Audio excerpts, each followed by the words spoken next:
Hi friends, welcome back to my channel. இன்றைக்கி நம்ம என்ன பார்க்க போகிறோம் அப்படின்னா பாதாம் பாலுங்க. சூப்பரான அருமையான ஒரு பாதாம் பால் ரெடி பண்ணலாம் வாங்க. 1 லிட்டர் பாலுக்கு 1/4 கப் பாதாம் எடுத்துருக்கேங்க. அதில் சுடுதண்ணீரில் ஒரு கொதி வந்துடுமே அடுப்பு ஆஃப் பண்ணிவிட்டு அதில் பாதாம் போட்டு ஊற வச்சுருங்க. சூப்பராக ஊறி வந்துடும். இது மாதிரி எடுத்தீங்க அப்படின்னா தோல் ஈஸியாக வந்துடும். இருக்கட்டும், அது வாங்க. இப்போ நம்ம பால் காய்ச்சிக்கலாங்க. இப்போ 1 லிட்டர் பால் நான் பேக்கெட் பால் தான் வாங்கியிருக்கேன். நல்லா கெட்டியான பாலாக பார்த்து எடுத்துக்கோங்க, அப்போ தான் நல்லாயிருக்கும். இப்போ 1 லிட்டர் பால் நம்ம காய்ச்சிக்கலாங்க. இப்போ இந்த 1 லிட்டர் பாலை அடி பிடிக்காமல் இது மாதிரி கிளறி விட்டுடுங்க. இப்போ இந்த மாதிரி ஆடை இருக்குது பார்த்தீங்களா, அந்த ஆடையை எடுத்து விட்டுட்டே இருங்க. அந்த ஆடை தான் நம்மளுக்கு பாதாம் பால் டேஸ்ட்டு கொடுக்கும். நல்லா கிளறி விட்டுக்கோங்க. அடி பிடிக்காமல் பார்த்துக்கோங்க. அந்த ஆடையை அப்படியே இது மாதிரி ஒதுக்கி விட்டே இருங்க. அந்த ஒரு கொதி வந்ததையுமே குங்குமப்பூ சுடுதண்ணியில் ஊற வச்சுருக்கேங்க. அதையும் நம்ம உள்ளே சேர்த்திக்கலாம். குங்குமப்பூ நீங்கள் இல்லை அப்படின்னா கூட நீங்கள் லைட்டாக மஞ்சத்தூள் கூட நம்ம சேர்த்திக்கலாம். அந்த குங்குமப்பூ போட்டால் அந்த பாதாமோட ஃப்ளேவர் நல்லா இருக்குங்க, அதுக்காக நம்ம சேர்த்திக்கிறோம். அந்த குங்குமப்பூ ஊற வைக்கல அப்படின்னா நீங்கள் பால் ஊற்றுறோம் பார்த்தீங்களா, அப்போவே நீங்கள் குங்குமப்பூ போட்டுக்கோங்க. அப்போ தான் அந்த குங்குமப்பூ அந்த எசன்ஸ் நல்லா அந்த கலர் கொடுக்கும், அந்த டேஸ்ட்டு நல்லா இருக்குங்க. கொதிக்க அந்த குங்குமப்பூ அந்த கலர் மாறிட்டே இருக்கும். இப்போ அது கொதிக்கட்டும். அந்த ஆடையை மேலே இருக்கிற ஆடையை அப்படியே எடுத்து விட்டுங்க. இப்போது பாதாம் நான் ஊற வச்சேன் பார்த்தீங்களா, அந்த பாதாமை தோல் இது மாதிரி எடுத்துக்கலாம்.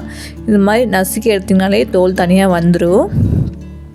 இப்போ அதை எடுத்ததுக்கப்புறம் நம்ம மிக்ஸி ஜாரில் போட்டு நல்லா பேஸ்ட் மாதிரி அரைச்சி எடுத்துக்க போகிறோங்க. இது ஒரு 1/4 கப் பாதாம் இருக்கும். 1 லிட்டர் பாலுக்கு 1/4 கப் பாதாம் சரி கரெக்டாக இருக்குங்க. இப்போ நல்லா பேஸ்ட் மாதிரி இந்த அளவுக்கு நல்லா பேஸ்ட் மாதிரி அரைச்சி எடுத்துக்கோங்க. கொஞ்சமாக பால் ஊற்றி அரைச்சி எடுத்துக்கோங்க. அரைச்சிட்டு பாலில் நம்ம சேர்த்திக்க போகிறோம்.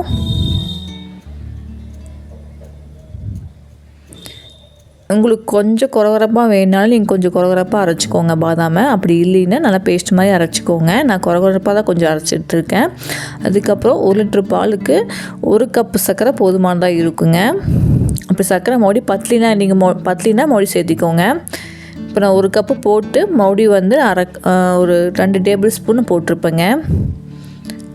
இப்போ நல்லா கொதிக்கிட்டு அந்த பாதாம் அரைச்சி ஊற்றின பார்த்தீங்களா, அதோட நல்லா கொதிக்கிட்டுங்க. இப்போ இந்த மேலே இருக்கிற அந்த ஆடையை அப்படியே எடுத்து விடுங்க. அந்த ஒரு ஆடை தான் நம்மளுக்கு டேஸ்ட் நல்லாயிருக்கும் பாதாமுக்கு. இப்போ 1/4 டீஸ்பூன் அளவு ஏலக்காய் தூள் சேர்த்திக்கலாம். கொஞ்சம் மணத்துக்காக நம்ம சேர்த்திக்கலாங்க. இதில் நட்ஸ் நம்ம சேர்த்திக்கலாம். பாதாம், பிஸ்தா நம்ம பொடியாக கட் பண்ணி நம்ம இதில் சேர்த்திட்டு நல்லா கொதிக்கட்டுங்க. இந்த ஆடையை அப்படியே எடுத்து விடுங்க. பாருங்கள், நல்லா கொதித்து 1 லிட்டர் பால் 3/4 லிட்டர் பால் வரை சுண்டட்டுங்க. சுண்டதுக்கப்புறம் அடுப்பு ஆஃப் பண்ணிக்கோங்க. அவ்வளோதான், சூப்பரான ஒரு பாதாம் பால் ரெடி ஆயிடுச்சுங்க. சுட பாதாம் பால் குடிச்சு பாருங்கள், அவ்வளோ டேஸ்ட் நல்லாயிருக்கும். இதை நீங்கள் ஃப்ரிட்ஜில் வச்சுட்டு ஜில்லுன்னு கூட நீங்கள் சாப்பிட்டுக்கலாம். இது ஒரு டேஸ்ட்டே அந்த பால் ஆடைங்க, பால் நல்லா சுண்டி வரணும், அப்போ தான் டேஸ்ட் நல்லாயிருக்கும்.